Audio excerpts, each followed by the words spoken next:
The strongest person in the room is not always the loudest. Often it is the person who can remain completely composed while everyone else is reacting. They do not need to prove themselves. They do not rush to answer every criticism. They do not explain every decision.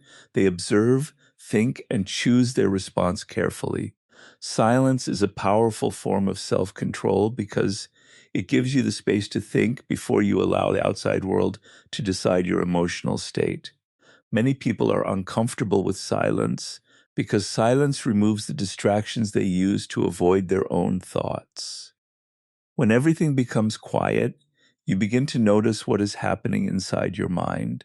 You notice your fears, frustrations, ambitions, insecurities, and unresolved questions. Instead of immediately escaping into conversation, entertainment, or constant activity, you learn to sit with yourself. This ability creates a different kind of confidence. You stop needing constant noise to feel secure. You become comfortable being alone with your thoughts, and that makes you less dependent on other people's attention. A person who cannot tolerate silence often feels compelled to speak, explain, respond, or entertain. They may reveal too much simply because they are uncomfortable with pauses. They may answer criticism immediately, defend themselves unnecessarily, or tell everyone about their plans because they want reassurance. Silence interrupts this pattern. It gives you time to decide whether something actually deserves a response. Not every question needs an immediate answer. Not every accusation requires a defense. Not every disagreement needs to become an argument. When you pause, you create distance between what happens and how you respond. That distance is where judgment becomes possible. Silence also improves observation. When you are constantly speaking, you may miss information because you are focused on expressing yourself. When you listen more carefully, you begin noticing details in people's words, tone, behavior, and reactions. You can learn what motivates someone without demanding that they explain themselves. You can notice contradictions between what people say and what they do. You can understand a situation more clearly because you are collecting information instead of constantly trying to control the conversation. This does not mean becoming passive or refusing to speak. Strategic silence is different from fear. A fearful person remains silent because they believe they cannot speak. A disciplined person remains silent because they have decided that speaking is unnecessary or that the right moment has not arrived. The difference is intention. Silence should come from choice, not helplessness. You can speak firmly when something matters. You can defend yourself when necessary. You can communicate your boundaries clearly, but you do not need to fill every empty space with words. Silence can also protect your goals. When you announce every plan, you may become distracted by other people's opinions. Someone questions your idea, and suddenly you are defending something that has not even been built. Someone laughs at your ambition, and you waste energy proving them wrong. Someone offers unsolicited advice, and you begin changing direction. Keeping some plans private allows you to work without constantly seeking approval. Let the results speak when the time is right. There is also strength in becoming comfortable with being misunderstood. Not everyone will understand your decisions, and you do not have to correct every misunderstanding. If someone has genuine interest, explain.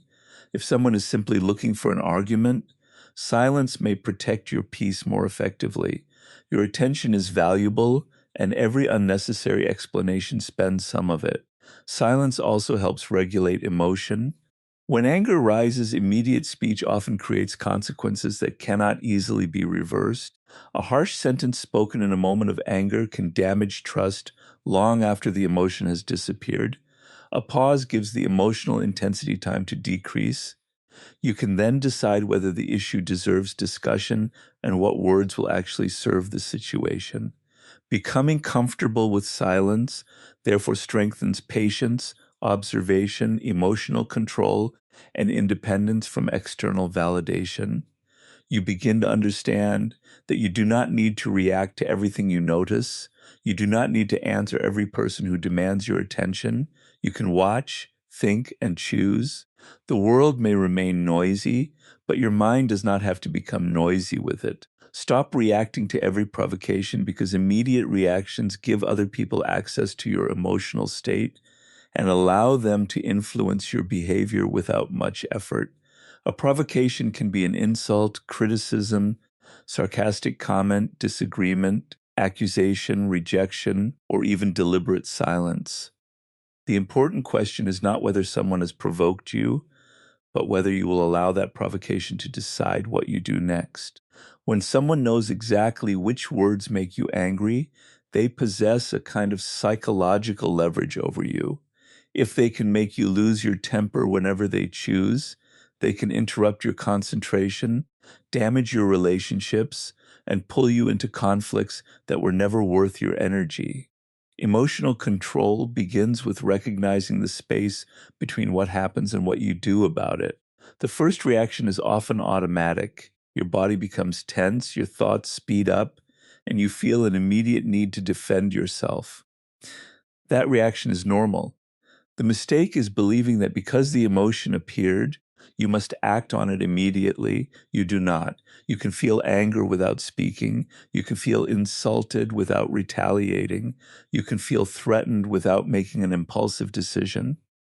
The pause between emotion and action is where self-control becomes possible. When someone says something designed to provoke you, slow down. Take a breath. Let the first emotional wave pass before deciding what response is useful. This does not mean allowing people to disrespect you. It means refusing to let their behavior dictate your behavior. There are situations where a firm response is necessary, but a firm response is different from an emotional reaction. A reaction attempts to release emotion. A response attempts to solve a problem. That distinction is powerful. Imagine someone criticizing you publicly. Your first instinct may be to embarrass them in return, but if you pause, you can ask what outcome you actually want. Do you want to protect your reputation, clarify the facts, establish a boundary, or simply hurt the other person? If your goal is to protect yourself, an emotional attack may create more damage than the original criticism. Calmness gives you options, anger narrows them. Another important principle is learning to recognize when someone is intentionally trying to pull you into their emotional environment. Some people become stronger when others lose control because chaos makes it easier to manipulate the situation. They may provoke you and then use your reaction as evidence against you. If you shout, they can describe you as unstable. If you become defensive, they can claim you are insecure. If you react impulsively, they gain information about your weaknesses. Remaining composed prevents them from collecting that advantage. You do not have to reveal exactly what affects you. This is especially important in conflict. When you reveal every emotional trigger, other people learn which buttons to press. Privacy about your vulnerabilities does not mean deception. It means exercising judgment about what you share and with whom. You should also learn that not every provocation deserves a response. Some comments disappear if you refuse to give them attention. A person may insult you simply because they want a reaction. If you provide one, you reward the behavior. If you remain calm and continue with your priorities, the provocation loses its power. Silence can sometimes be stronger than an argument because it refuses to participate in the game. However, ignoring everything is not the goal. Serious disrespect, manipulation, or harmful behavior may require clear boundaries and decisive action. The goal is to choose your response rather than surrender it to emotion. Practice this in small situations. When a message irritates you, do not answer immediately. When someone disagrees with you, listen before defending yourself. When criticism hurts, ask whether there is anything useful inside it. When someone tries to make you angry, observe the attempt before deciding what to do. With repetition, the pause becomes natural. You begin moving through the world with greater emotional independence. People can still disagree with you, criticize you, or attempt to provoke you, but they cannot automatically control your behavior. That is real calmness. not the absence of emotion, but the ability to feel emotion without becoming its servant. Build confidence through self-control, because the strongest form of confidence does not come from convincing everyone that you are powerful. It comes from knowing that you can manage yourself when circumstances become difficult. Many people try to appear confident through loud speech, aggressive behavior, constant opinions, or the need to dominate every conversation, but these behaviors can sometimes reveal insecurity rather than strength. A person who truly trusts themselves does not need to constantly announce their value. Their confidence is visible through patience, consistency, boundaries, and the ability to remain composed when things do not go according to plan. Self-control is at the center of this kind of confidence because your belief in yourself becomes stronger when you repeatedly prove to yourself that you can handle your own emotions and actions.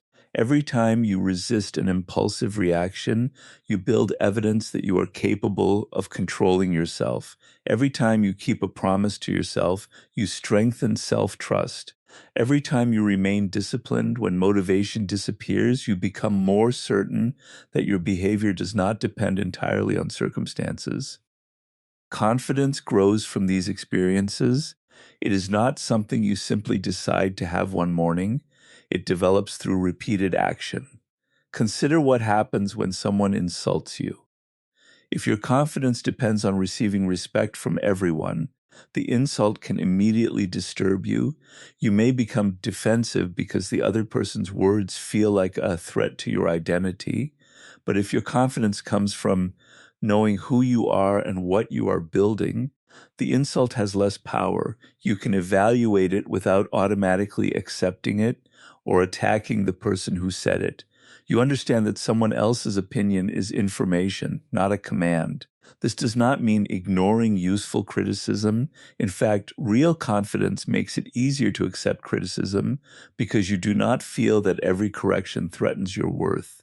You can say, perhaps there is something here I need to improve, without feeling destroyed. That is emotional strength. Self-control also means controlling the desire for immediate gratification. Confidence is strengthened when you can delay pleasure for something more important. You choose to finish your work instead of endlessly scrolling. You choose to train consistently instead of waiting for motivation. You choose to save resources instead of spending everything impulsively. You choose to remain silent instead of saying something you will regret.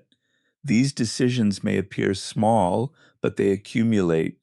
Each disciplined action tells your mind that you can trust yourself.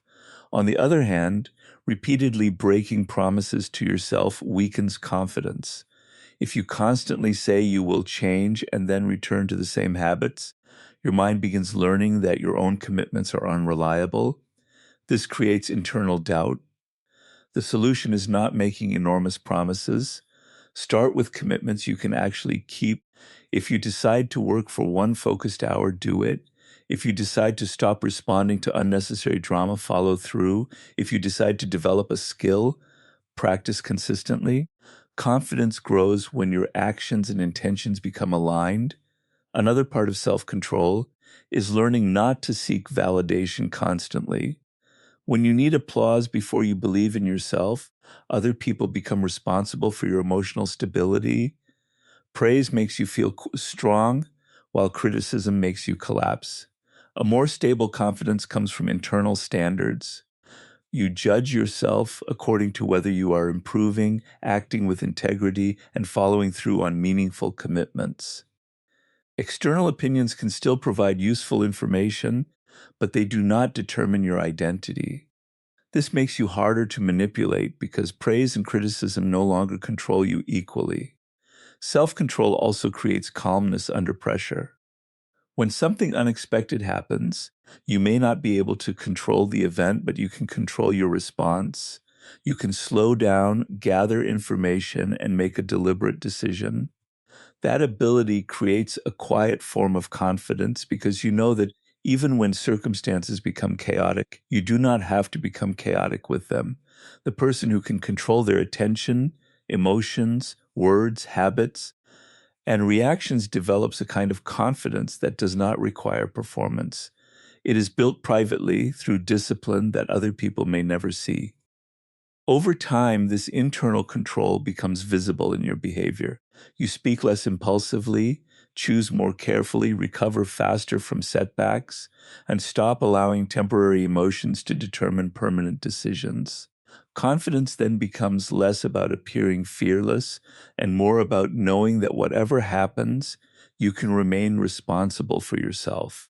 Protect your attention from external noise because your attention is one of the few resources you can spend only once. Every hour you give to a distraction is an hour you cannot recover, and every unnecessary argument, notification, opinion, or demand that occupies your mind reduces the energy available for what actually matters. Many people believe that disturbance comes only from obvious interruptions, but external noise is much broader. It includes constant messages, social media, gossip, unnecessary conversations, other people's expectations, endless news, comparison, criticism, and even the pressure to respond immediately to everything. If you allow all of these things equal access to your mind, your inner world becomes crowded.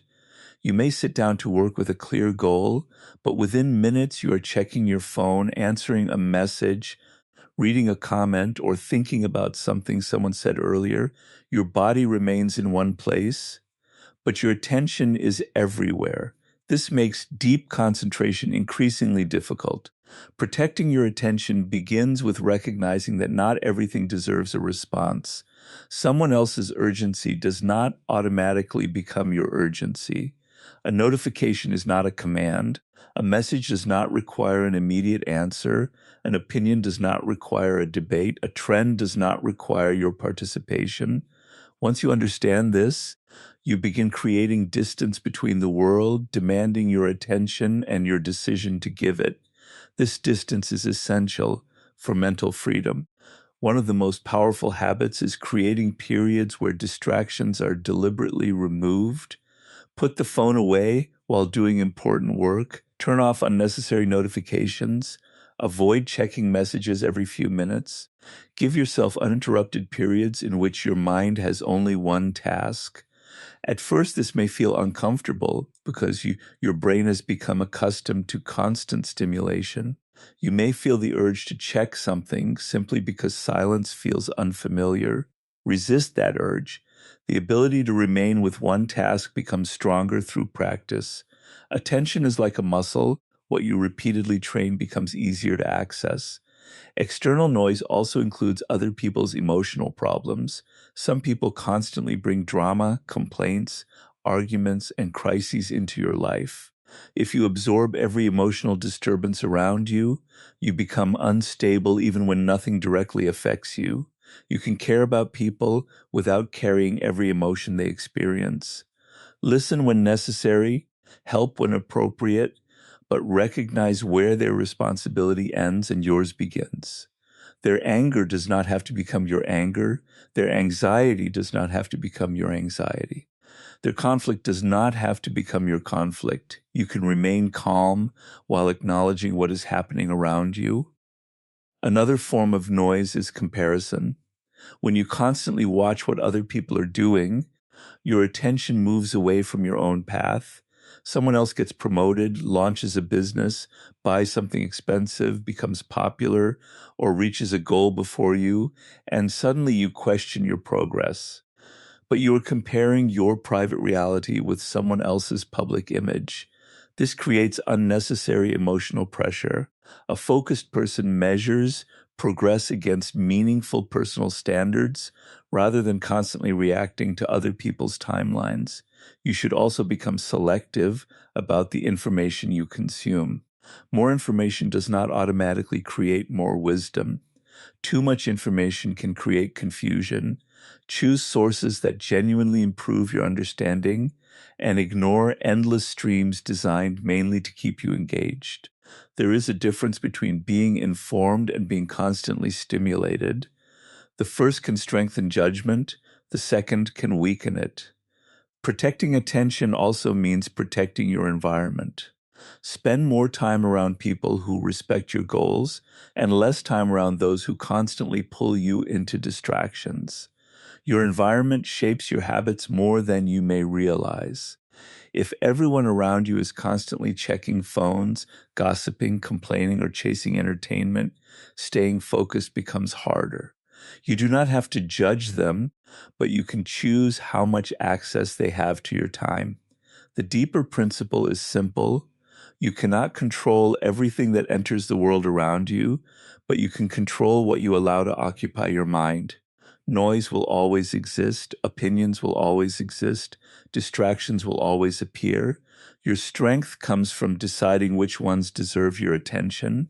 When you protect your attention consistently, you become calmer, clearer, and more difficult to manipulate because your mental state is no longer determined by every external event. You begin giving your best energy to the people, goals, and actions that genuinely matter instead of allowing the loudest thing around you to become the most important thing in your life.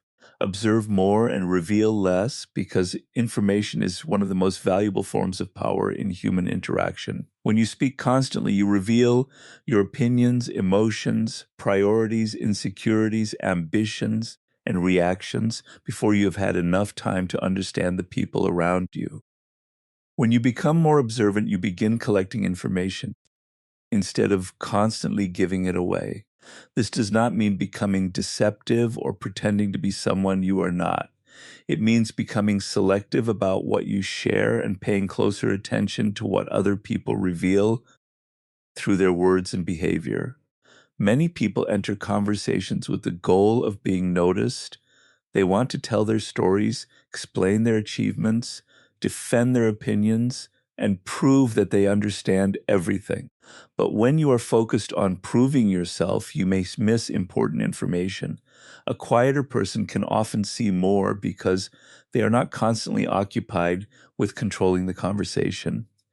When you listen carefully, you notice tone, pauses, contradictions, changes in energy, and differences between what someone says and what they actually do. Someone may claim to support you while repeatedly undermining your efforts.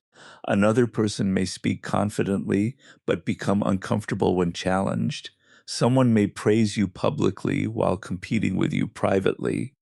Observation allows you to recognize patterns before you make decisions based on appearances. This is especially valuable because people reveal themselves over time. One conversation rarely tells you everything about a person, but repeated behavior provides evidence. If you speak less and observe more, you create room for those patterns to become visible.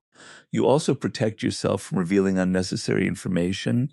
Not everyone needs to know your plans, weaknesses, financial situation, personal struggles, or long-term ambitions.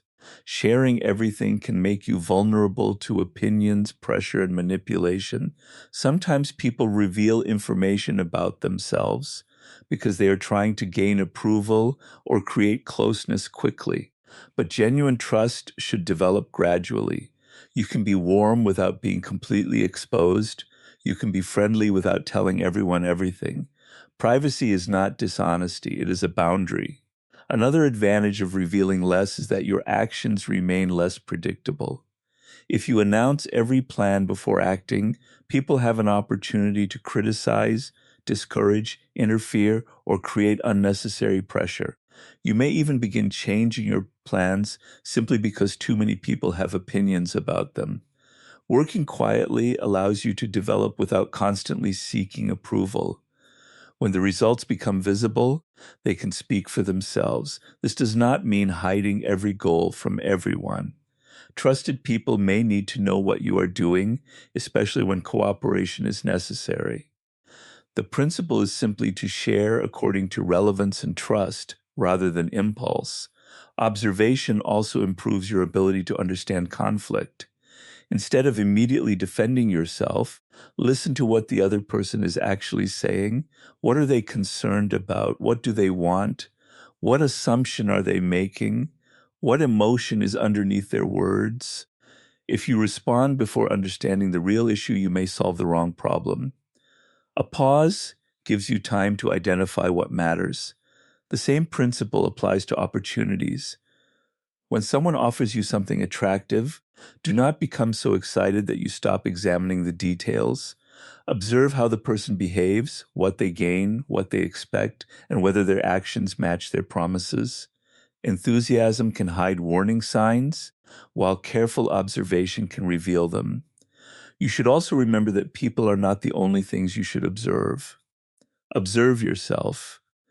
Notice what triggers you, what makes you defensive, what situations cause you to seek approval, and what patterns repeatedly lead to poor decisions. Self-observation is the beginning of self-control. When you understand your own reactions, you become less predictable to your impulses. The goal is not to become secretive, cold, or suspicious. The goal is to become deliberate. Speak when your words add value. Share when trust has been earned. Listen when information is more valuable than expression. Watch behavior instead of relying only on promises.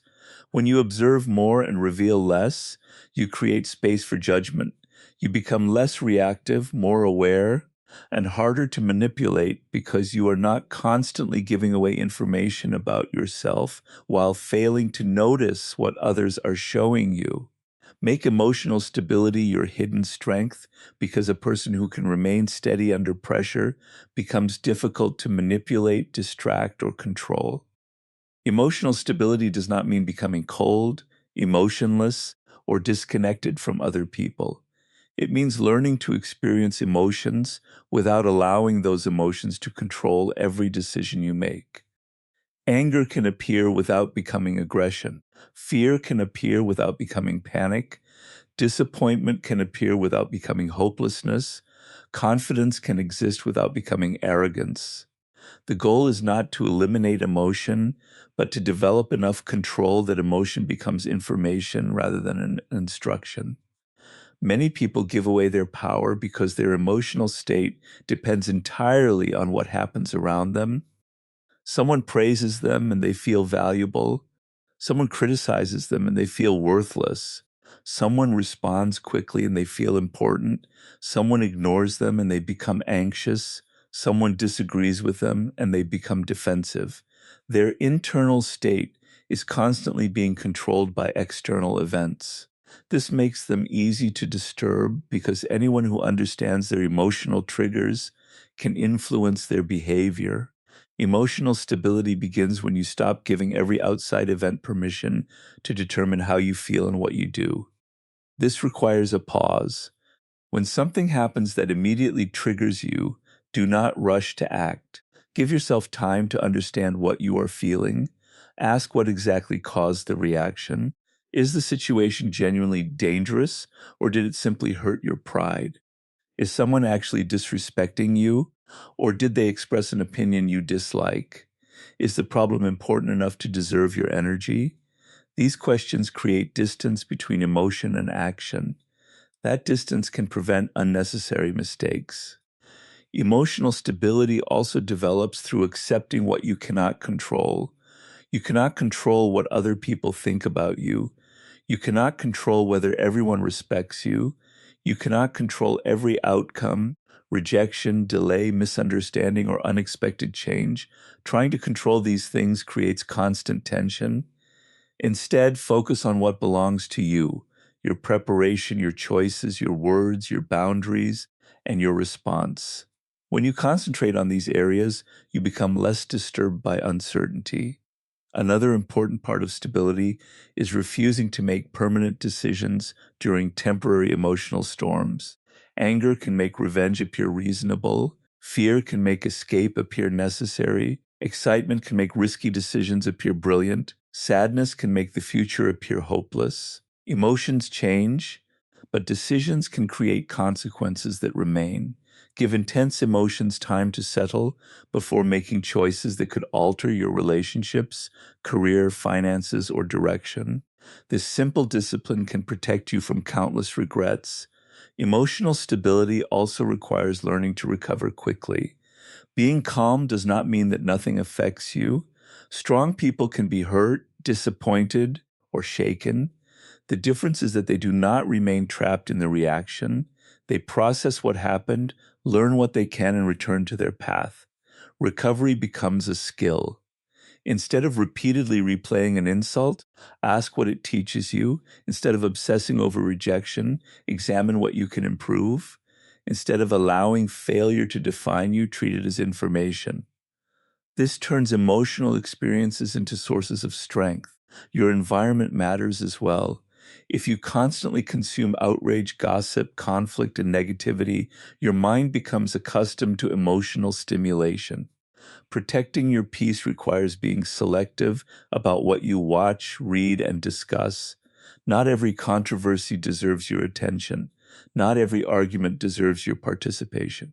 Not every person's emotional crisis needs to become yours. You can care without absorbing everything.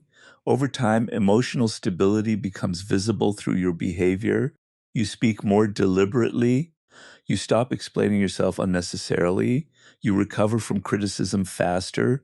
You become less desperate for approval. You can sit in silence without feeling threatened. You can disagree without becoming hostile. You can walk away without needing the final word. Most importantly, you begin trusting yourself because you know that difficult emotions will not automatically control your actions. When people realize that praise cannot easily inflate you, criticism cannot easily destroy you, and provocation cannot easily move you, their ability to disturb you decreases. Your calm becomes a form of strength that does not need to be announced.